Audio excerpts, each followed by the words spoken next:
All right, Joe here. Welcome back to We Need to Talk. This is, of course, the show that looks at football on the internet over the past 7 days. The 7 days that has seen Francesco Totti prove he's still got it. Celtic used TikTok to unveil a new signing.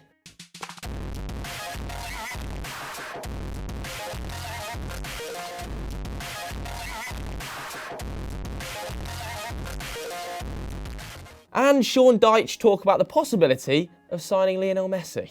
God, Messi's agreed it. Get in. I knew he'd come. Sorry, did I say that loud in front of all of you? Oh well. It was Messi's agent who said he's willing to come still. Oh, right, I see. He's going to pay the fee Well, for why us. not? Why not? Just for the love of the club, for the love of being at Burnley Football Club, and the magnificent football we play. Anyway, this week we need to talk about Love Island. Now, any of the original We Need to Talk fans might well remember that last summer we did a story about a footballer going on Love Island, or at least Zach Jalab did. His name was Marvin Brooks, and he quit Poole Town, didn't he, for Casa Amor. It didn't go well.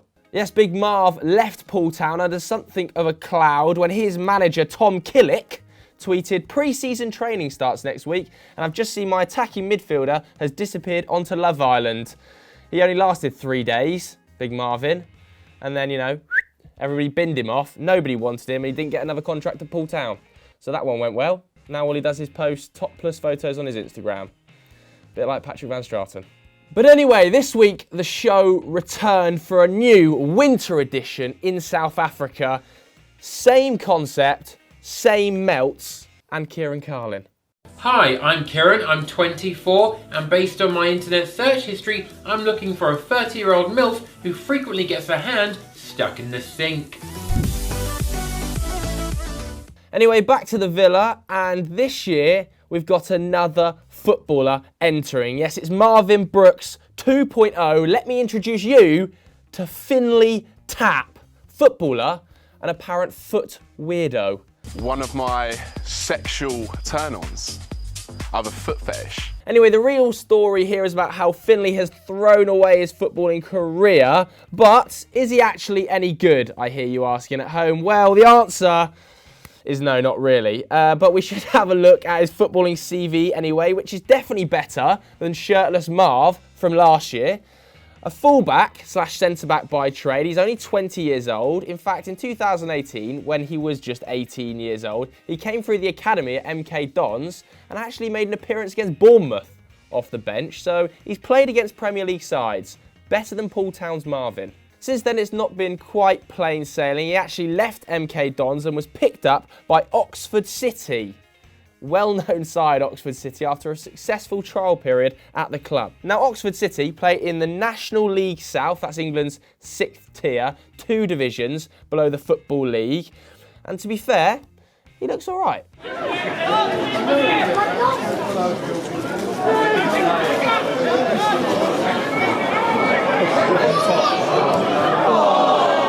However, last weekend, he suffered a fairly serious head injury, being knocked unconscious before coming around in the changing room. I mean, I don't know whether that's had any effect as to why he's on Love Island. It remains to be seen. But if you are an Oxford City fan and you're watching this, please let me know if he's any good, because I'm actually quite interested. If there's any Oxford City fans that watch this, I'll be surprised. Because this is where it starts to get a little bit tasty, because despite being named in the squad to face Braintree on Saturday, our mate Finley went on to Love Island without telling anybody at the club. Now, the rumours are that the club's secretary saw Finn on the preview for the next episode, and that was the first time anyone at the club realised he was in South Africa, let alone going on Love Island. And they then tweeted saying the club was not aware that Finn Tapp was going on Love Island. This is normal protocol for all contestants. But not if he's under contract at the club, because some fans were totally mystified, presuming he's on a sort of pay-as-you-play semi-professional deal. It's not the case, because the club then confirmed that he's one of their few fully contracted players. Anyway, it's obviously far too late to recall him now. He actually looks like he could do pretty well on Love Island. So keep your eyes peeled for Finn Tapp, Oxford City and Love Island winner 2020. He's already pretty much outperform Marvin's 3-day shambles.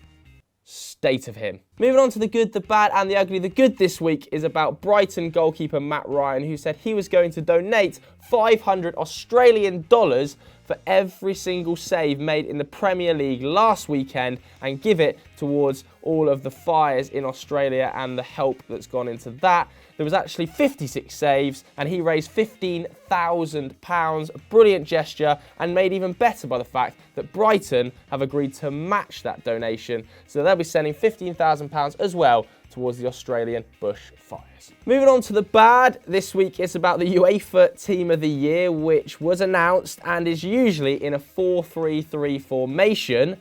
However, for 1 year only, somehow UEFA have produced a 4-2-4 shambles just to squeeze Cristiano Ronaldo in. He didn't get enough votes to be in one of the top 3, that was Messi, Lewandowski and Mane, but they felt like they couldn't exclude him, so they've chucked Kante under the bus, and now they're playing a 4-2-4. Just leave Ronaldo out of it, lads. Forget him.